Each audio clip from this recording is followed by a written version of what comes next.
मराठा समाज ओबीसीतून आरक्षण मिळावं यासाठी आझाद मैदानात मोठं आंदोलन तीव्र करण्यात आलं होतं आणि आता मराठा नंतर ओबीसी सुद्धा रस्त्यावर आले। त्यामुळे दोन समाजामध्ये तेढ निर्माण होण्याची शक्यता निर्माण झालेली आहे। असं असताना आपल्या पालघर जिल्ह्यामध्ये काय परिस्थिती आहे? आपल्यासोबत ओबीसीचे नेते राजू पाटील सर आहेत, आपण त्यांच्याकडून जाणून घेऊया। काय सांगाल सर, कशा प्रकारे या ठिकाणी पालघरची आहे? बघा, पालघर जिल्हा जो आहे, पालघर जिल्ह्यामध्ये ओबीसी समाज खूप मोठ्या प्रमाणामध्ये 65% जास्त ओबीसी इथे आहेत। इथे तसं बघायला गेलं तर मराठ्यांचं एकही गाव पालघर जिल्ह्यामध्ये नाही आहे, पण उर्वरित महाराष्ट्रातनं मायग्रेट करून आलेले लोक वसी तालुक्यामध्ये आहेत, पालघर तालुक्यामध्ये, बोईसरमध्ये आहेत, काही ठिकाणी आहेत। त्यामुळे ओबीसी आणि मराठा दोन्ही इकडे राहतात, गुण्यागोविंदाने गेले अनेक वर्ष इकडे राहतात। पण इथे कुठल्याही प्रकारचा तसा वाद त्यांच्यामध्ये सध्या तरी नाहीये। फक्त ओबीसी समाजाच्या मंडळींना असं वाटतं की मराठ्यांमधला काही जे मागास वर्ग जो आहे, जो आर्थिक दृष्ट्या किंवा सामाजिक दृष्ट्या किंवा शैक्षणिक दृष्ट्या मागासलेला वर्ग जो आहे, हा खूप मोठा वर्ग आहे आणि त्यांना आरक्षण मिळायला पाहिजे। सरमसट मराठ्यांना आरक्षण मिळू नये, कारण मराठ्यांमध्ये काही 300-400 घराणे जे ज्यांनी राज्य केले महाराष्ट्रावर, त्या घराण्यामध्ये खूप मोठ्या प्रमाणे ही सुबत्ता आहे, त्यामुळे त्यांना कुठे आरक्षणाची गरज नाही। पण खरोखरच मराठा समाजामध्ये काही कुळवाडी आहेत की ज्यांची शेती आहे, की जे ऊसतोड कामगार आहेत, खास करून मराठवाड्यामध्ये आहेत, विदर्भाच्या काही भागामध्ये आहेत, पश्चिम महाराष्ट्रातल्या वरच्या भागामध्ये आहेत। तर ह्यांना आरक्षणाची गरज तिथे आहे, ती त्यांना मिळाली पाहिजे। त्याबद्दल काही ओबीसी समाजाचं म्हणणं नाहीये, पण हे त्यांना आरक्षण देताना ओबीसीचं आरक्षण कमी होता कामा नये, कारण ओबीसी मध्ये पण खूप मोठा असा वर्ग आहे की ज्यांना अजूनही या प्रकारच्या आरक्षणाची गरज आहे। त्यांच्यावर अन्याय होऊ नये त्यांना वाटते, त्यांच्यावर अन्याय होईल असं वाटल्यामुळे तेही आंदोलनाच्या तयारीमध्ये आहेत। माननीय भुजबळ साहेब, महाराष्ट्रातले ओबीसीचे नेते, त्यासाठी प्रयत्नशील आहेत। त्यांचंही असं म्हणणं आहे की ओबीसीचं कुठले नुकसान होऊ नये, पण महाराष्ट्रामध्ये शांतता पण राहिली गेली पाहिजे। आणि त्यासाठी म्हणून फडणवीस सरकार जे आहे, त्यामध्ये असलेले एकनाथजी शिंदे, अजितदादा पवार हे सगळं नेटाने काम करत आहेत। आणि जरांगेंचा जो हट्ट जो आहे की आम्हाला ओबीसी मधनच आरक्षण मिळालं पाहिजे, कुठेतरी बालिशपणा आहे असं मला वाटते। आरक्षण त्यांना मिळालं पाहिजे या मताचे आम्ही आहेत, कारण ज्यांना गरज आहे त्यांना आरक्षण मिळाली गेली पाहिजे, आर्थिक सामाजिक। आणि परत परत बोलतोय की शैक्षणिक दुसरा मागासलेला वर्ग आहे, त्यांना आरक्षण मिळाले गेलीच पाहिजेत। पण या आरक्षणामध्ये परत असंही म्हटलं जातं की आरक्षणाचे फायदे घेऊन की ज्या जनरेशनला फायदे झालेत आणि त्यांची सुबत्ता आलेली आहे, ते सामाजिक आर्थिक दृष्ट्या किंवा शैक्षणिक दृष्ट्या पुढारलेले आहेत, तर त्यांना आरक्षण मिळाला पाहिजे किंवा नको, हा एक वादाचा मुद्दा हळूहळू तयार व्हायला लागलाय। त्यामुळे एकदा आरक्षणाचा फायदा घेऊन जे मोठे झालेले आहेत त्यांनी स्वतःहून आम्हाला आरक्षणाचे फायदे नकोत अशा प्रकारे मुद्दे मांडायला पाहिजेत। हा एक खूप मोठा विचार आहे, पण महाराष्ट्र सांस्कृतिकदृष्ट्या पुढारलेला आहे, महाराष्ट्रामध्ये हा विचार होऊ शकतो असं मला वाटतं। महाराष्ट्र शासन जे आहे हे सक्षम आहे, ते यावर नक्की तोडगा काढतील याची मला खात्री आहे। कारण कुठलाही राजकीय पक्ष जो आहे हा दोन्ही बाजूच्या मतांची बेरीज बघूनच आपलं वक्तव्य करत असतो। हा जरी राजकीय भाग असला तरी गरज असलेल्या प्रत्येकाला आधी आरक्षण मिळालं पाहिजे असं मला वाटते। पालघर जिल्हा जो आहे, पालघर जिल्हा हा आदिवासी बहुल जिल्हा आहे। ह्यामध्ये साधारण 30-32-35% पेक्षा आदिवासी मंडळी आहेत। त्यामुळे या भागामध्ये पेसा कायदा लागू आहे आणि पेसा कायद्यामुळे काही गावांमध्ये सरकारी भरती होताना सर्व 100% जागा जे आहेत या आदिवासींना द्यावे अशा प्रकारे शासनाच्या नियमावलीमध्ये असल्याने काही ओबीसी मंडळी त्याला ऑब्जेक्शन घेऊन कोर्टामध्ये गेली, सुप्रीम कोर्टाने त्याला स्थगिती दिलेली गेलेली आहे।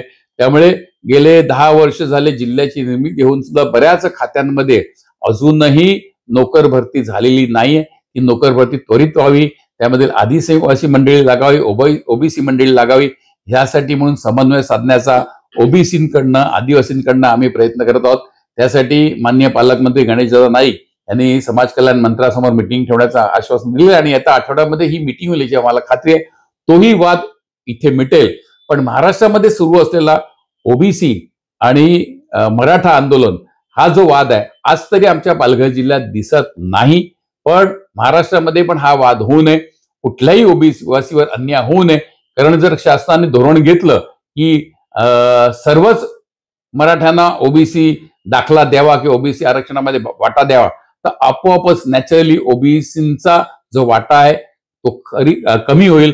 त्यामुळे शासनाने जर का असं होणार असेल तर आरक्षणाची जी कॅप जी आहे ही वाढवायला पाहिजे. काही राज्यांमध्ये ही 70% गेलेली आहे, महाराष्ट्रामध्ये फक्त 50% आहे. यामध्ये कायद्यात सुधारणा करायला पाहिजे. महाराष्ट्रामध्ये पण बीजेपीचं राज्य आहे, केंद्रामध्ये पण बीजेपीचं राज्य आहे. समन्वय साधून खऱ्या अर्थाने संबंध भारतामध्ये अशा प्रकारचा जो वर्ग जो आहे आर्थिक, सामाजिक आणि शैक्षणिक दृष्ट्या मागासलेला आहे त्यांना आरक्षणाचे फायदेही मिळाले पाहिजेत, या मताचा मी आहे. मला सांगा, या ठिकाणी ज्यावेळी पेसा कायदा या ठिकाणी अस्तित्वात आला पालघर जिल्ह्यामध्ये, तेव्हाची परिस्थिती आणि आताची परिस्थिती, आताची जी लोकसंख्या आहे यामध्ये जमीन आसमानाचा फरक आहे. तर आता ही जी भरती जी रखडलेली आहे त्याबद्दल काय सांगाल? नाही, कसं आहे, पेसा कायदा आत्ता आल्या 15 वर्षापूर्वी, तसं काय त्याच्या आणि आताच्या परिस्थितीमध्ये मोठा काय फरक पडलेला नाहीये, कारण लोकसंख्या काय एकदम 15 वर्षात काय वाढत नाहीये. पण पेसा कायद्यातल्या काही तरतुदींमुळे काही ठिकाणी ओबीसी समाज जो आहे हा नोकरीला लागू शकत नाही, अशा प्रकारे कायद्यामध्ये तरतूद आहे. त्यात कुठेतरी सुधारणा केली गेली पाहिजे आणि ओबीसीची पण नोकर भरती ही शासनाच्या खात्यांमध्ये व्हायला पाहिजे. आणि म्हणून हा पेसा कायद्याच्या विरोध आम्ही नाही आहे, कारण आदिवासींना आवश्यक असलेला तो कायदा आहे.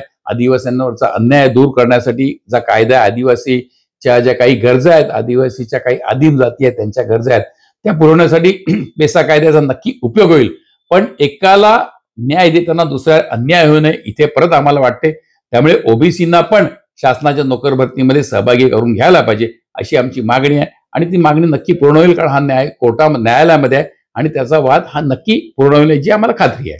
या ठिकाणी मला सांगा, जरांगे आहे यांनी सुद्धा आता इशारा दिलाय की पुन्हा आम्ही आंदोलन करून जर आम्हाला ओबीसीतून दिलं नाही तर. मी तुम्हाला परत सांगतो की जरांगेंचं जे म्हणणं जे आहे, आम्हाला ओबीसीतनच वाटा दिला पाहिजे, हा त्यांचा हट्ट त्यांनी करू नये. त्यांनी असं ठामपणे सांगायला पाहिजे ओबीसीना असलेल्या सर्व सोयी सवलती ज्या आहेत या मराठा समाजाचं एक वेगळं आरक्षण करून त्यांना दिले गेले पाहिजेत. आणि आरक्षणाची कॅप जी आहे ती 50% ती वाढवायला पाहिजे. आणि आमच्या समाजाला पण म्हणजे मराठ्यांमधला पण काही मागास वर्ग आहे त्यांना नक्कीच हे फायदे मिळाले पाहिजेत अशी त्यांची मागणी असायला पाहिजे. त्यामुळे त्यांनी हट्ट धरला तर अशा प्रकारचे वाद निर्माण होऊ शकतात, कारण ओबीसी आक्रमक झालेला आहे. पण अजूनही मला वाटते महाराष्ट्र शासन सक्षम आहे, हा वाद नक्की ते कंट्रोलमध्ये घेतील. मला सांगा, या ठिकाणी जे जरांगेंनी जे बोललेलं आहे, पण आता तुमच्या ओबीसी नेत्यामध्ये सुद्धा एक वाक्यता नाहीये. नाही, असं नाहीये. ओबीसी नेत्यांमध्ये सगळ्यांमध्येच एक वाक्यता आहे. त्यांचं एकच म्हणणं आहे की मराठ्यांना आरक्षण देण्याबद्दल आमचं कुठल्याही प्रकारची हरकत नाहीये, पण ओबीसीचं आरक्षण कमी होता कामा नये. आता जो ओबीसी आहे तो गरजवंत आहे, त्यांना या आरक्षणाचे फायदे मिळतात, त्यांना मिळाले पाहिजेत. आता नवीन जो ओबीसी वर्ग जो आहे तो ओबीसी वाढल्या, नवीन मराठी ओबीसी मध्ये आले तर नॅचरली यांचा वाटा कमी होईल, तो वाटा कमी होऊ नये अशी सगळ्यांची मागणी आहे.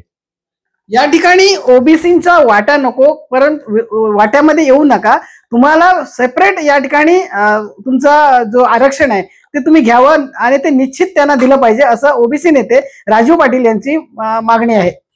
स्नेहा विश्वकर्मासह विजय देसाई, न्यूज 18 लोकमत, विरार.